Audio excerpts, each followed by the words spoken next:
Blessaður Gunnar. Blessaður. Frábær leikur gegn Eistum sem endaði þú með tapi.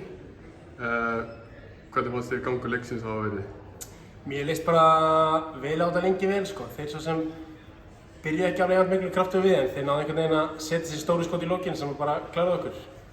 Þetta var nefnilega hnífi eftir allan tíma en þeir kannski áttu mörg fráköst, öflugir í peintinu, byggustu við því? Töpum frákastabaráttunni, jú við byggustu við. Þeir eru með tvo stóra sleða sem er eftir að ráða við. Tvo mjög stóra sem var bara, voruð þið eitthvað búin að undirbúa okkur undir að við lenda á móti svona stórum gæðum og láta maðurinn og kannski Stulla inn á sama tíma til þess að sportna við þeim? Við gerðum ráð fyrir stórum mörunum sko, við gerðum ekki ráð fyrir þristinu og það var eiginlega þeir sem klálaði okkur, þannig í restina.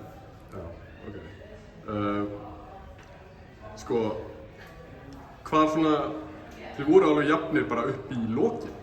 Hvar svona týndist það leikurinn, þú veist, þið voru alveg bara 4 stigum frá þeim bara lengi. Jú, það má segja í þriðja þá taka þeir góða rispu og við erum erfitt með að klóra okkur til bakinn í leikinum, bara aðeins á seint. Við byrjuðum aðeins 2 mínútur eftir, þá förum við að setja skotin okkar og pressa grimmt og svo bara var ekki nóg mikill tími. Ég held 5 mínútur viðbót og við hefum klárað þetta.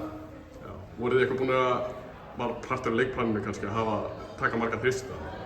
Sko, við erum náttúrulega með góða skiptur, þannig að við reynum að skjóta mikið, en við vorum ekki hitt í dag. Hittum 50% af vítunum okkar, góða skiptur að klikka á vítum. Öll víti fara venjulega á niður, við vinnum með 10. Já. En hvað er það? Danmörk á sunnudaginn, hvernig er undirbúningur fyrir það? Danmörk sunnudaginn, við tökum frídag á morgun frá leikjum, við ætlum að æfa, svo bara einhverju leikir og halda upp í stemmingunni.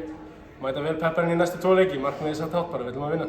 Yes, fíla það. Takk hérlega fyrir Gunnar. Ekki spurning.